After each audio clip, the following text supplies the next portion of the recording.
Hi everyone, welcome back to another reaction video.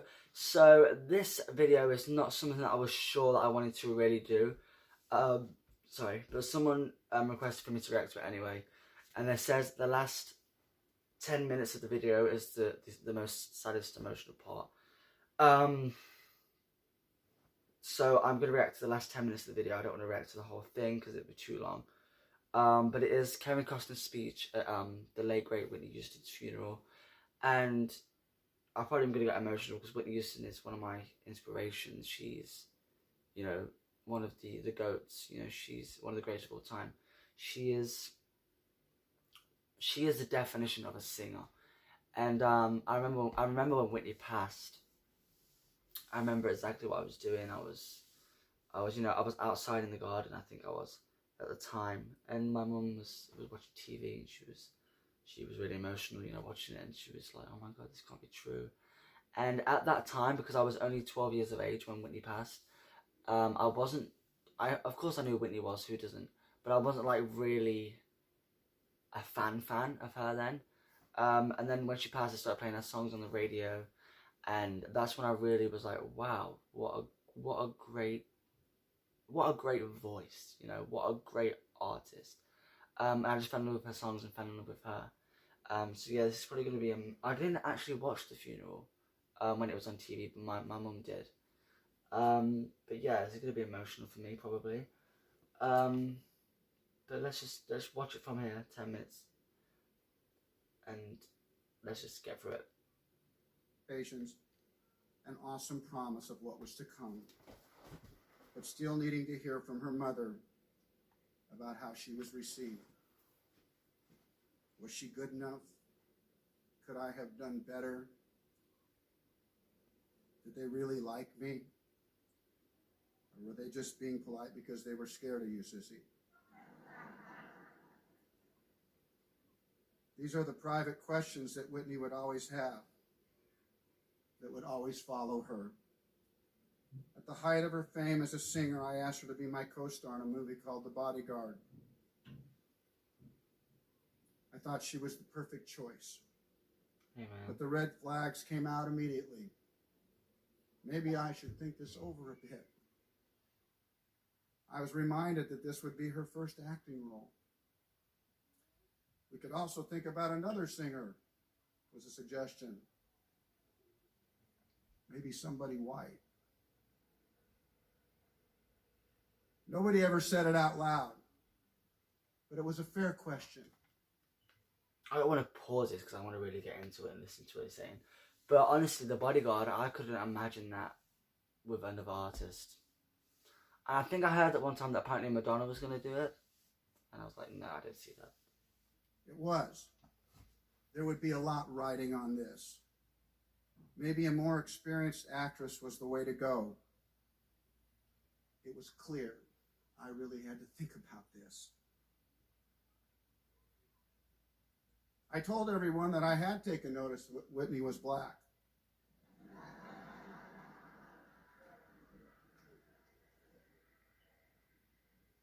The only problem was I thought she was perfect for what we were trying to do. There was a bit of a relief in the room when we found out that Whitney was going to be on tour and she wouldn't be available for our movie. The anxiety came right back when I said we should postpone and wait a year.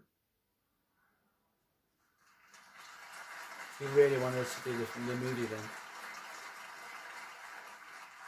I got like goosebumps. That was a on my lot for body. the studio to accept, and to their credit, they did, but not without a screen test. Whitney would have to earn it. That was the first time I saw the doubt creep into her that she would not be handed the part. She would have to be great. The day of the test came and I went into her trailer after the hair and makeup people were done. Whitney was scared.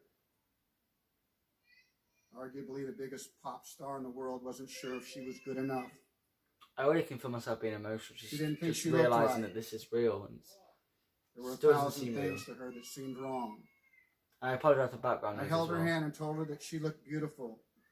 I told her that I would be with her every step of the way, that everyone there wanted her to succeed, but I could still feel the doubt. I wanted to tell her that the game was rigged, that I didn't care how the test went, that she could fall down and start speaking in tongues.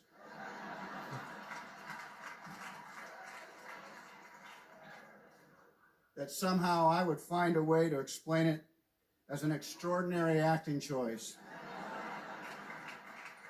I love Kevin Costner. I think And he's we could great. expect more to follow.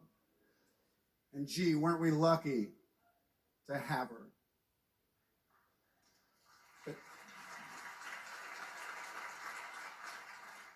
But that wouldn't have been fair.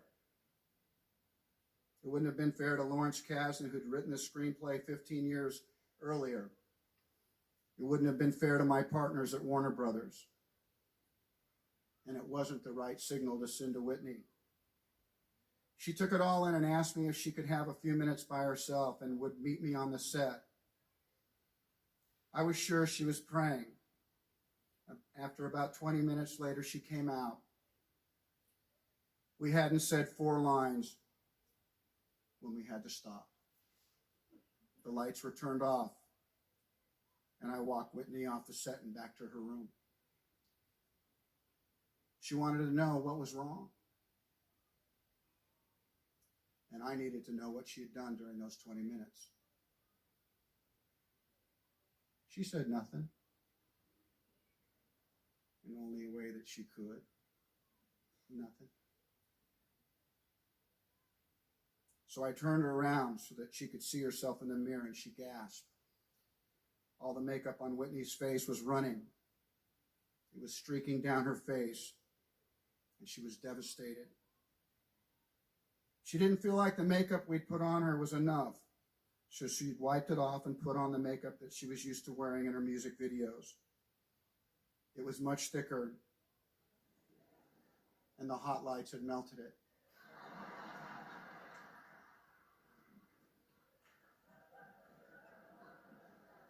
She asked if anyone had saw. I said I didn't think so. It happened so quick.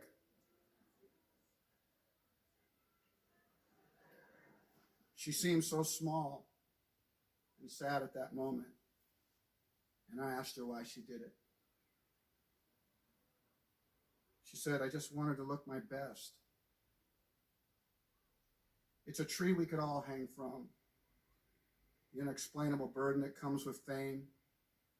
Call it doubt, call it fear. I've had mine. Honestly, Whitney was one of the most I know the famous beautiful new room. women in the world. She really was. I've had theirs. I asked her to trust me, and she said she would. A half hour later, she went back in to do her screen test, and the studio fell in love with her. The Whitney I knew, despite her success and worldwide fame, still wondered, am I good enough? Am I pretty enough? Will they like me? It was the burden that made her great and the part that caused her to stumble in the end. Whitney, if you could hear me now, I would tell you, you weren't just good enough. You were great. You sang the whole damn song without a band. You made the picture what it was. A lot of leading men could have played my part. A lot of guys could have filled that role. But you, Whitney, I truly believe that you were the only one that could have played Rachel Marin at that time.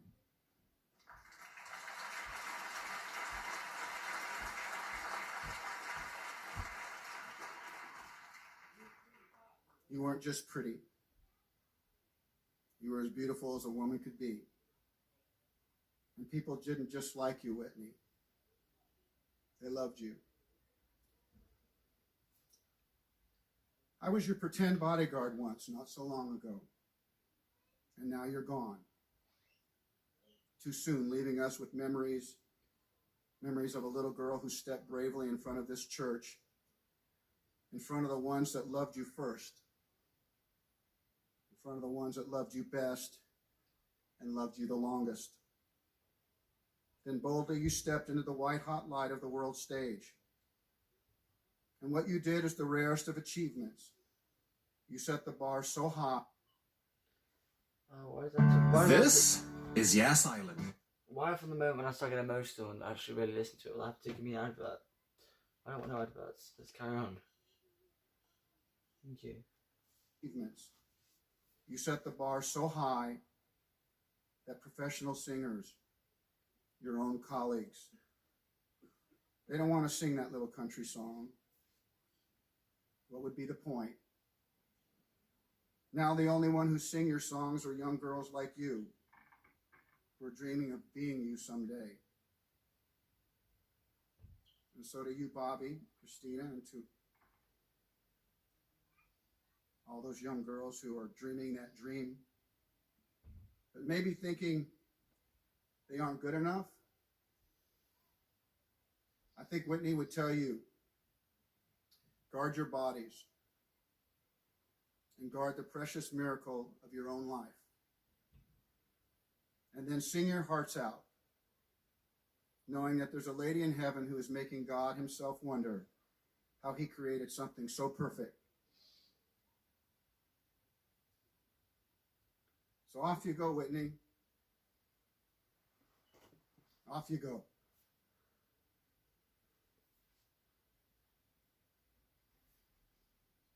Escorted by an army of angels to your heavenly Father. When you sing before him, don't you worry.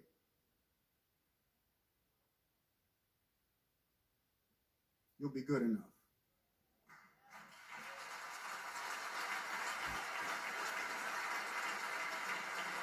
Wow. I've got like chills all over my body now after watching that.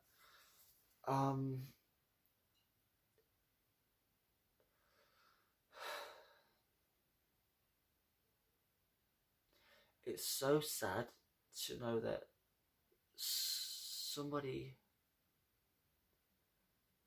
of Whitney's success and Whitney's fame, you know, and she was so beautiful and she's one of the greatest singers. It's so sad that she didn't feel good enough. And that's like, that's the thing that's so hard. Like, when we look at celebrities, we've got to realise that, you know, they're just the same as us. They're not, you know, because money doesn't. I remember an actual interview that Whitney did. You know, I actually remember her saying this herself. She says, you know, money doesn't buy happiness. It never does, never did. And it's so true, because you can have all that fame, all that success, all that money, and you can still not feel good enough. You can still feel ugly. You can still not feel, I don't know. A really emotional speech from Kevin Costner there, and a beautiful speech as well. Yeah, it's even now, after nearly 8 years, it still doesn't seem real that we lost such a legend. And someone who's inspired me. I'm sure some of you guys watching this video, if you're a singer or whatever, I'm sure that she's inspired you in some way. You know, Whitney's music really is the soundtrack to our lives. You know, you listen to her music when you're celebrating, you listen to her music when you're sad, you listen to her music when, you know, these big events in life happen. And it's just so heartbreaking that we lost one of music's greatest legends. So yeah, rest in peace, Whitney. We will always love you, and I hope you guys enjoyed this reaction video, even though it's such a sad one. It was emotional for me to watch this, but anyway, yeah, leave comments down below on what you'd like to see next, and if you want to pay tribute to Whitney in the comments or anything, please do that as well. And thank you for watching. I really appreciate it. And don't forget to leave a like and subscribe, and I'll see you in the next video. Thank you.